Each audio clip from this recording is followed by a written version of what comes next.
In November of 2024, the bodies of a man and a woman believed to be lovers were found in an apartment after neighbors reported a suspicious foul smell coming from it. When the police came to investigate the smell, they broke into the house and discovered a very unusual crime scene. The body of 29-year-old Dr. Vincent Eyabunde Busare laying dead next to a young woman, 28-year-old Angela Mora Ongeri, who was also dead. The bodies were found laying side by side on a mattress, holding hands as though they were asleep when they died.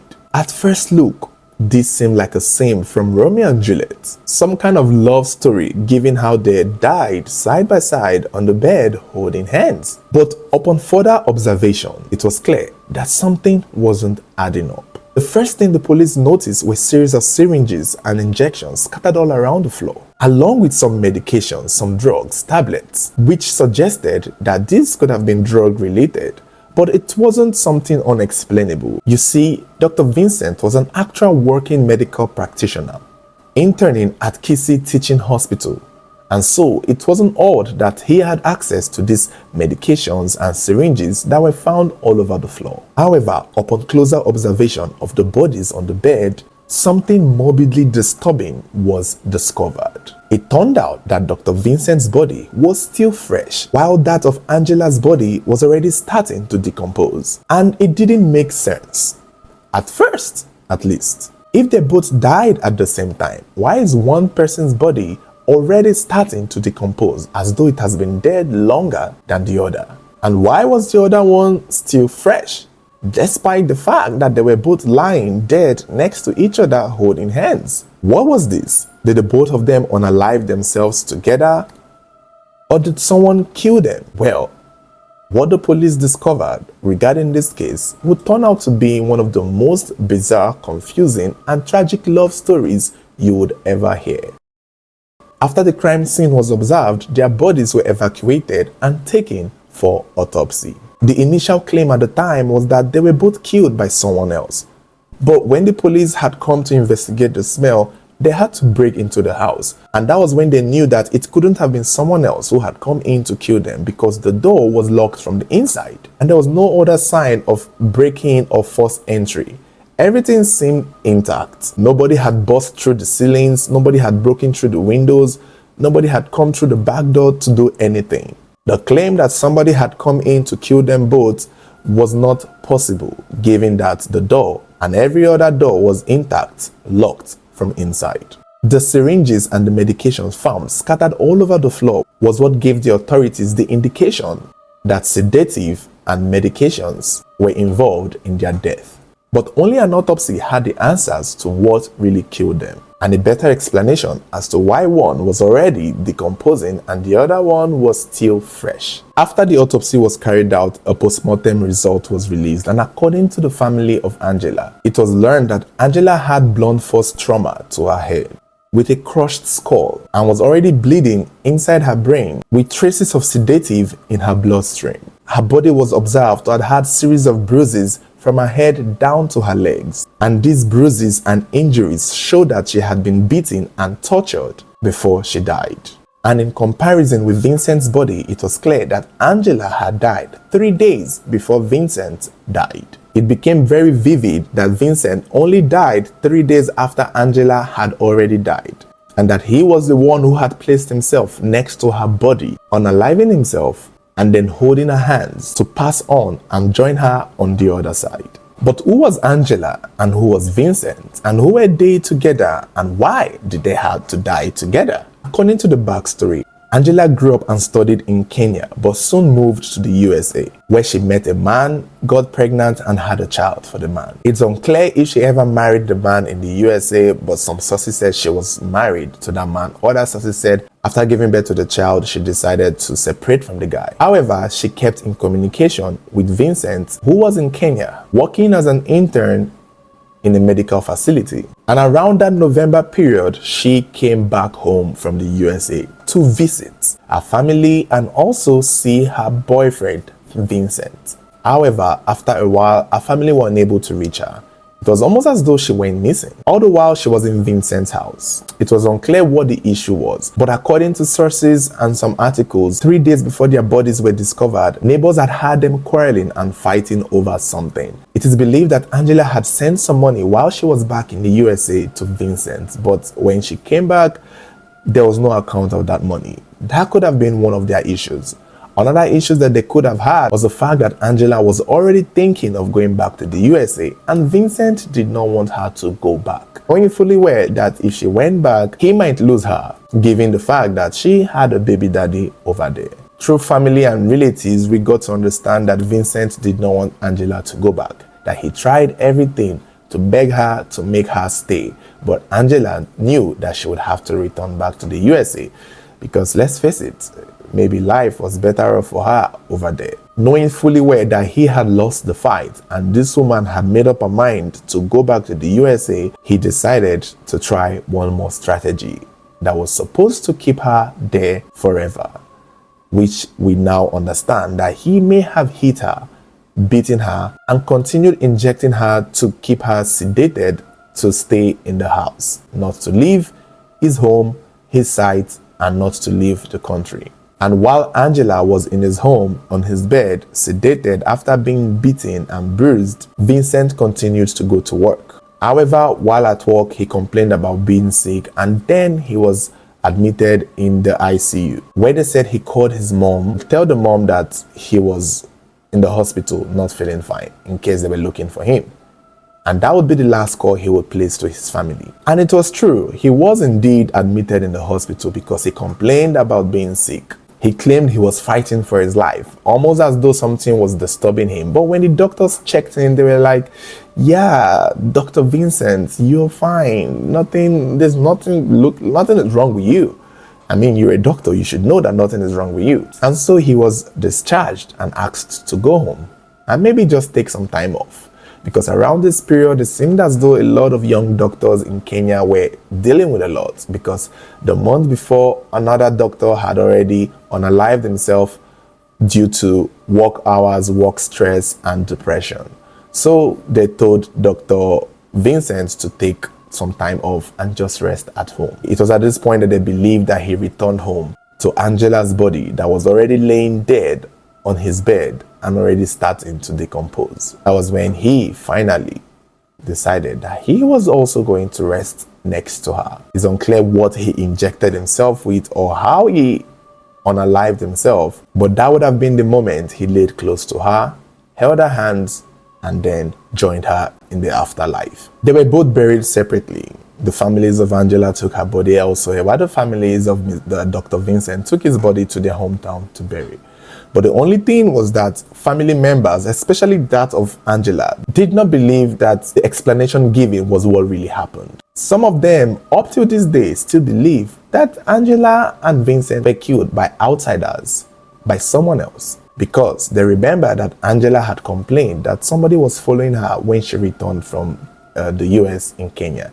She had complained that she suspects that somebody is monitoring her.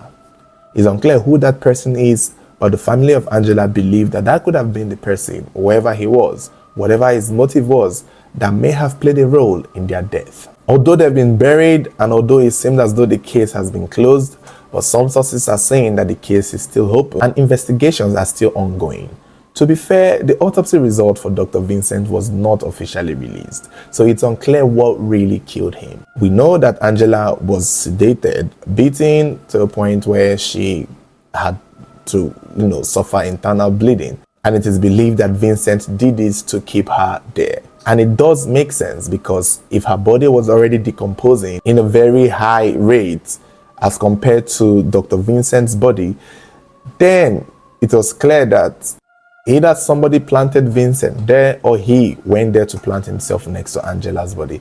And it does make sense that he was the one who would have done so himself, given the timeline of things. When he was discharged from the hospital was most likely the same day or around that period that he died, because that was around that same period that he called his parents and his family to tell them where he was, so they could have spoken to him on that day. So he knew where he was and he knew where he was going to. And that indicates that he took himself back home to where the dead woman's body was already laying. Another indication that he most likely did this and that is not someone else was the fact that the door or the house in the apartment was locked from the inside, not outside.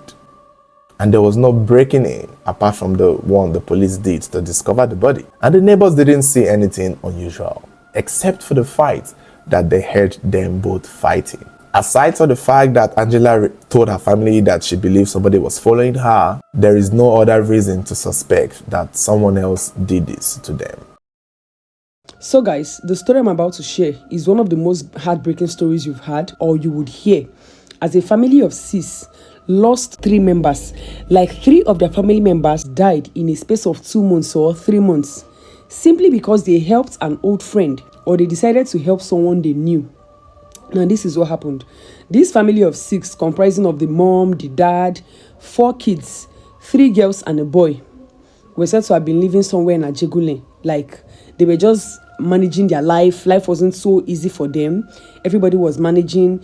Their only son, who is Justus, was a student of Imo State University. He was schooling there. The last born was schooling in Bayelsa. Then the firstborn was a cancer patient. God decided to bless the secondborn, whose name is Techla. God opened her way and she started seeing money. She went into phone accessories. She was selling phones, power banks, charger. Her business was going well for her. And she decided to relocate her family from Ajegule to Shangote Edo on the island. They moved there, except for her parents, because her mom was said to be a nurse who was basically, she had an office there where she was a co-owner. So the mom and the dad were still on the mainland, while Techla and her other siblings moved to the island. Justus was still in school. When he graduated and came back, he found out that everything has changed. Like God has blessed his sister. He was so happy and he joined her in the business. He started helping her to sit at the shop, sell. One day he asked the sister of one of his friends who was on the mainland, more like a childhood friend. They played together, do everything together. He said, sister, have you heard or seen Ediri lately? It's been so long since I saw him. The sister said, since we left the mainland, I've not really had the chance to communicate with these people. But I believe everybody is fine. Justus decided to visit the mainland to see his friend, old-time friend now. On Justus getting to the mainland, he saw his friend Ediri. Like he called him, I'm around, come out, let's see now, let's gist, it's been long. Ediri went there to meet Justus. They had their conversation. On seeing Ediri, he saw that life is still very hard for his friend, his childhood friend. He told his friend that, don't worry, my sister has already made it. Life is a little bit better for us, so I will talk to her. Since I'm sitting in her shop, helping her to sell, maybe you can join me and be doing the business. Maybe she'll be paying you something. Since you are working, she'll be giving you something. Ediri was like, oh, thank you so much. That's so thoughtful of you. Ediri thanked him. Unknowingly to Justus, Ediri was the one the devil wanted to use to destroy his entire family. This young man went back home, met his sister Techla. He started pleading with Techla. Please, sister, can Ediri, my friend, come and sit in the shop and be selling, then you'll be paying him salary. The other sister said, no, I don't want anybody, please. I am okay with the way I am and you helping me. I can even do the business on my own. I don't want any assistance, especially not that boy. I don't want anything from the mainland. I don't want to come and associate myself with old people just like that. This boy started pleading, please now, sister, he's an old friend. He's more like a family member. Justus went as far as telling the whole story to their father. Their father pleaded with Techla, saying, this guy this boy is like a son to me. His family is very close to us, so please try and consider him. He's still like a son to me and a family to you.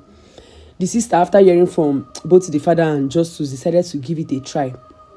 Ediri, come and start working.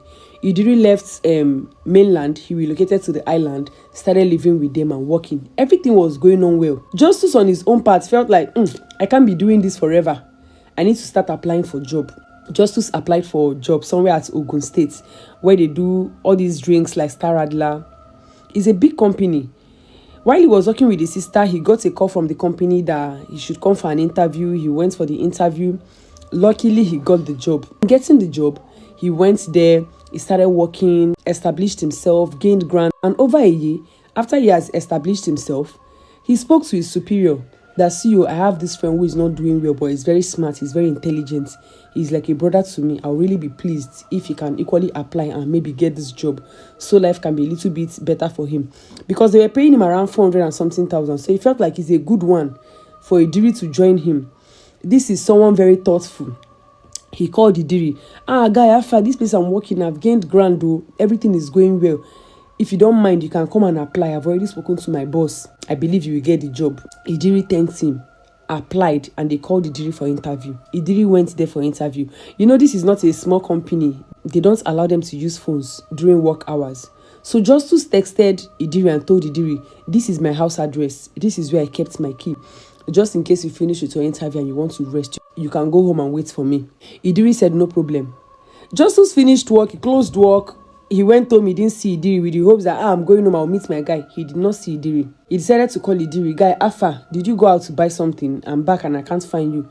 Ediri said, no, I went back to Lagos. I went to tell your sister that, see you, I'll be leaving the house. I went to appreciate her for at least harboring me, giving me time to learn the work and also work for her. Justice was like, oh, that's so thoughtful of you to at least remember to appreciate my sister. That was how Ediri and Justice ended the conversation.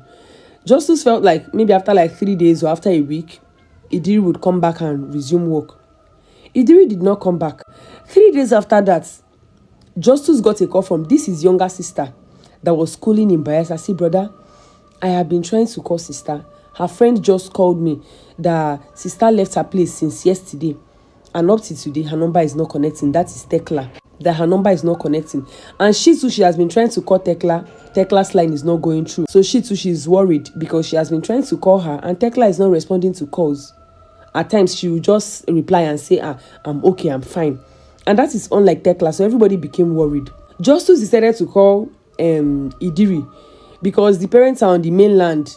The elder sister, the cancer patients, she's not really fit and all that.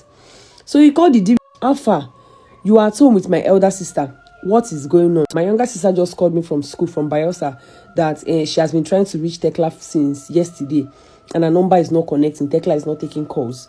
That her friend said she left her home and she's not yet back. Is Techla not home? Ediri said, she left on Monday. Oh, she took your elder sister. Your elder sister's sickness came up, the one that is a cancer patient. And her body started disturbing her. So Techla took her to the mainland to meet your mom. Because they say when she starts feeling somehow, they will take her to the mainland, to their mom, who is a nurse. That she went there on Monday, and she came back on Wednesday and packed a few things and left. Just to say, He started calling again. He waited till the next day. Techla was still not calling anybody or responding to messages. Justice now called Ediri back, said, please, can you go to the police station and file a missing persons report? Because at that point, Justice had already called their mom on the mainland to find out if Techla was there, and their mom told him that Techla had already left since on Monday. That Techla just brought the elder sister and stayed for a while and left. So Justice was worried. He told Ediri to go to the police station and file case of a missing persons report. Ediri said, I will go this evening, I will go. Later that evening, Justice called Ediri to know if Ediri had gone to file the report, to file the case at the police station. Ediri said, I was busy, I was doing something. Before I finished, I was unable to meet up, but I will go the next morning. Justice said, no problem. The following morning, Justice called Ediri. Have you gone to file the case of a missing person? Ediri started giving excuse that one of my friend who is a lawyer said, I should not involve myself in things like this, that it's just direct family members that are supposed to go and file the case of a missing person. Justice said, you are like a brother to me. You are like family to me. So which one is the only family members can go and file a case? The only family members can go and file case of a missing person's report. If things like this happen, even a stranger can go and file a case. Talk more of you that you are like my blood. Anyway, don't worry. Since you can't do it, I will come to Lagos tomorrow and I will go and file it myself. But please, make sure there is food at home. That was how the following morning, Justice entered road to Lagos. On getting to the house, he met his uncle and some persons interrogating Ediri, asking Ediri of the elder sister's whereabouts, Techla. He was surprised because he didn't even know what was going on. They explained to him that they are interrogating him since he was the one living with Techla to find out what is going on and what is going on. Justice said, you people shouldn't worry that they are going to get to the root of it. Because he believed Ediri. He even pleaded with them not to, apply too much pressure on him or rough handle him, that they will look for the elder sister. They not allowed him to go. They started tracking the elder sister's line. Justice was going to buy something. He met one of their neighbors in the street. The neighbor just asked him, Alpha, what of your sister? I didn't hear from her again. He now told the guy that they are looking for the sister or Techla. The guy said, that he saw the sister on Tuesday. Let's say this was Friday. He said, I saw Techla on Tuesday that we were even supposed to go to police station, that she laid a complaint against Ediri, that Ediri stole her money. I think Ediri stole around 200,000. And she did not want to involve the police or deal with Ediri because she sees Ediri as a family member. She just wanted this guy in the streets to help her arrange a few military men to probably just torture Ediri or pressure him to admit that he stole, and he will not do such a thing. The guy even said they went as far as providing the military officers that they did as Techla wanted. The following day, that Techla told them that they would even go to money points, that they will go to money points to get the statement of accounts to show Ediri that she is aware that Ediri has been stealing from her. Only for them to wait till the next day. They didn't hear from the sister who was supposed to go to money points with them. They started calling her that Tuesday and Techla wasn't picking. She was just responding. That at some point she responded and said they've gone to the money point and came back. She even sent them proof. Justice said, are you being serious? He said, yes, look at the message. He now showed Justice the message. At that point, Justice knew something was wrong because all this thing was not explained to them by Ediri. You and my sister went to money points on Tuesday. You only told us that she left on Monday and came back on Wednesday. He skips the whole Tuesday aspect, skips the fact that they went to money points, skips the fact that he stole money from the sister. This guy in the streets equally told Justice that Ediri had rented a new apartment, like Ediri got a new apartment for himself and is planning on moving out. Justice trying to put things together, it wasn't making sense. He knew that if he had confronted Ediri or asked him those questions, probably Ediri would escape. So what he did was plan on how to carry Ediri to the police station without Ediri even knowing his new developments he has discovered. He spoke to Ediri that, since we are not even getting solutions, let's go to the police station and, allow the police to track my sister's phone and look for my sister. Let's go and give them the suggestion. Ediri followed Justice to the police station. On getting to the police station, Justice explained the new developments to the police, and there they arrested Ediri. When they arrested Ediri, they started questioning him. You said Techla left on Monday, came back on Wednesday and picked a few things. Now, this young man told us that Techla was around on Tuesday, that in fact they saw you with Techla. Techla said you people went to money points together. Why didn't you mention that development? He was not giving an excuse. That's how they seized him there. They started beating him. While they were torturing him to speak, he wasn't saying anything. They sent the younger sister who was schooling in Bayelsa, since she was the next of kin to Techla's account, that she should go to the bank, check Techla's account transactions, if there is any unusual transactions for the past period they've been looking for the sister. On the younger sister returning from the bank, they discovered some huge amount of money had been moved from Techla's account to Ediri's account. Ediri has been transferring money from Techla's account to his account. They decided to send Justice to the apartments Ediri rented to go and conduct investigation to see if he can get any information that will link them to Techla's whereabouts. On getting there, he disguised as Ediri's roommate. He now told the landlord that, my friend Ediri told me that he has paid an apartment and it's me and him who is supposed to stay there. He told me he's yet to complete the balance because the land Ediri has not finished paying. He said I am yet to pay the remaining balance, but I would like to see the place. Somebody went with him, I think an officer, but dressed in mufti. When the landlord opened the apartment, they decided to search. While searching through Ediri's stuff, because he had already moved some things there, they found Techla's phone there, inside Ediri's belonging. That was when they knew Ediri had a hand in Techla's disappearance. Now, when Justice went to Ediri's new apartment, they equally found out Ediri has been the one using Techla's phone to text everybody, chat them up and respond to messages. Immediately they caught him. They started torturing him. There he opened up and said they had an argument. While they were arguing that he used their money, while they were arguing he pushed her and she used her head to hit the wall. She fell down and died. Out of fear, he drove her, he called the cab guy, they carried her and he dumped her at one river. Police say, call the cab guy who did it, who helped you go there. Did you do it together? He said no, it was just a motorcycle it was just a car that he saw passing, a stranger he didn't know that helped him. But since it didn't happen that way, you are lying, so start telling us what exactly happened, where you kept this lady. At some point, they even arrested Ediri's girlfriend because they felt like she had a hand in the whole thing that happened. She even helps them, telling them some things she was not supposed to say. Because according to her, Techla has always been nice to her. She was even one of the reasons why they got to get some evidence they got. So they freed her. On seeing that things was not going the way he expected, he decided to open up. He took the police to the place where he dumped her body. That is Techla's body. Like, he dismembered it. The head was not there. The leg was there. Some part of the body was not there. Justus could not even believe that was his sister Techla. He was only able to identify her body because, according to him, she had a mark on her foot.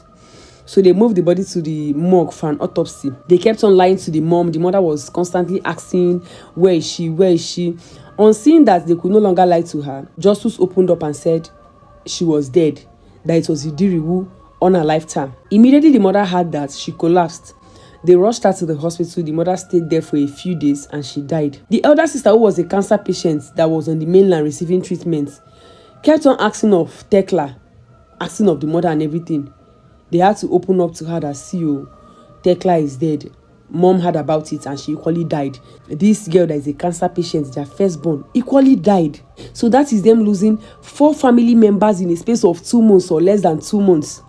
Due to help they rendered to a friend or someone they saw as a friend, an old-time friend, they felt they wanted to elevate or take to a higher place. The person ended up being the cause of the death of 3 of their family members. This young man was taken to prison. He stayed there. They didn't even inform the family if they took the matter to court or anything. Since 2023, the brother didn't hear anything. Justus didn't hear anything.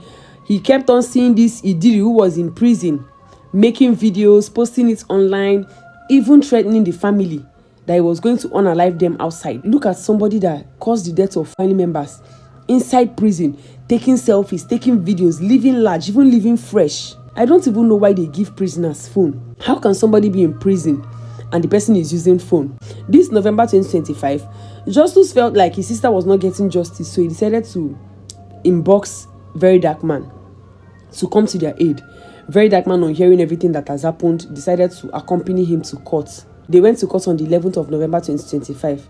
When they got to court, the matter was eventually adjourned. An insider, who is an inmate or a cellmate to this Ediri, asked VDM, he called VDM, he told VDM that he saw everything that is going on, no, that CEO, if we were able to discover the lady's head.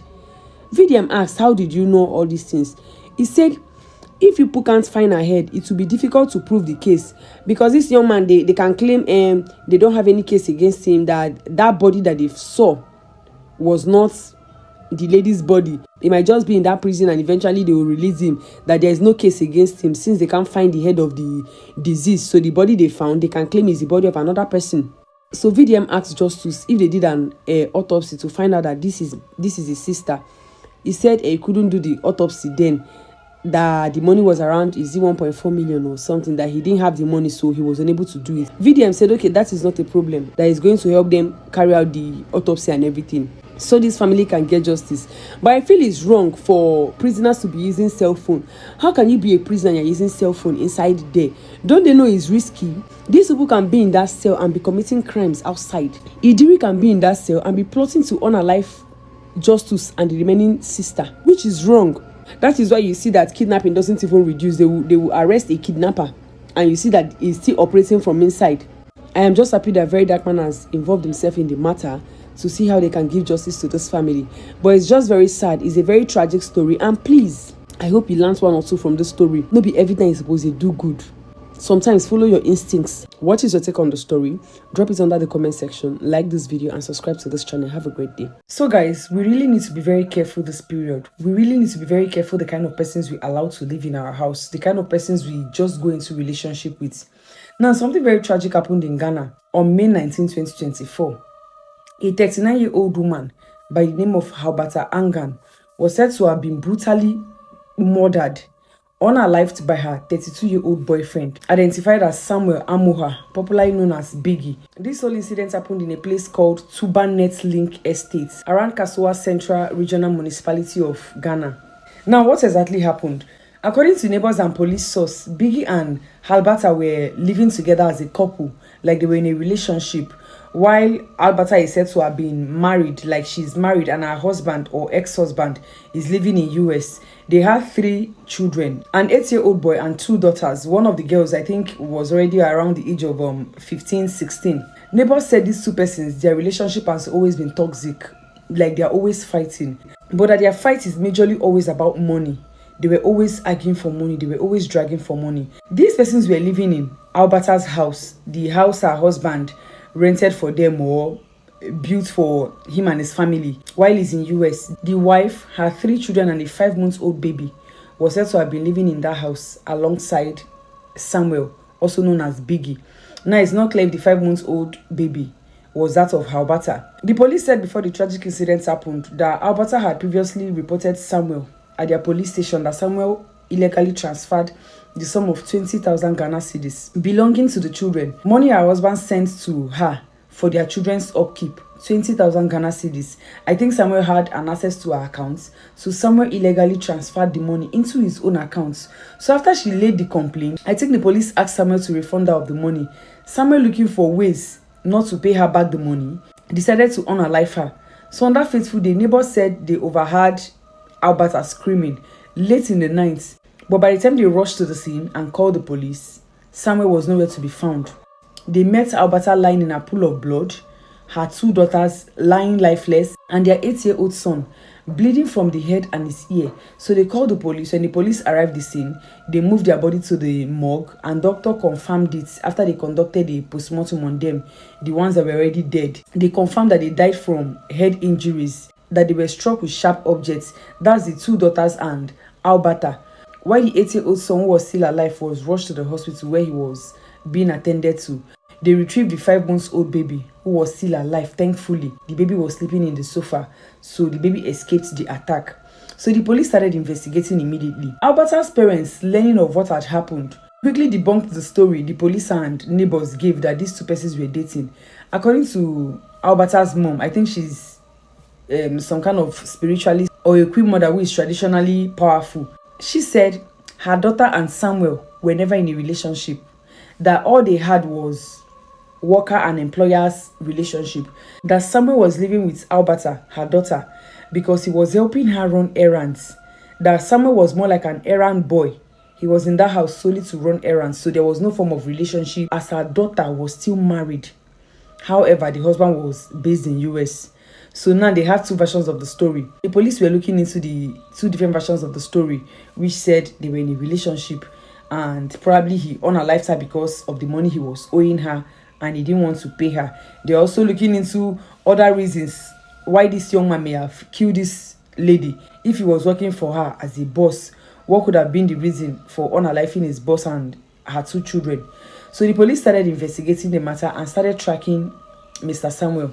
Alberta and her 2 daughters were buried 22nd of June 2024, while they searched for Samuel for over a year and 4 months. Finally, he ran out of luck on the 17th of September 2025, where he was arrested at a place called Shuhum in the eastern region of Ghana.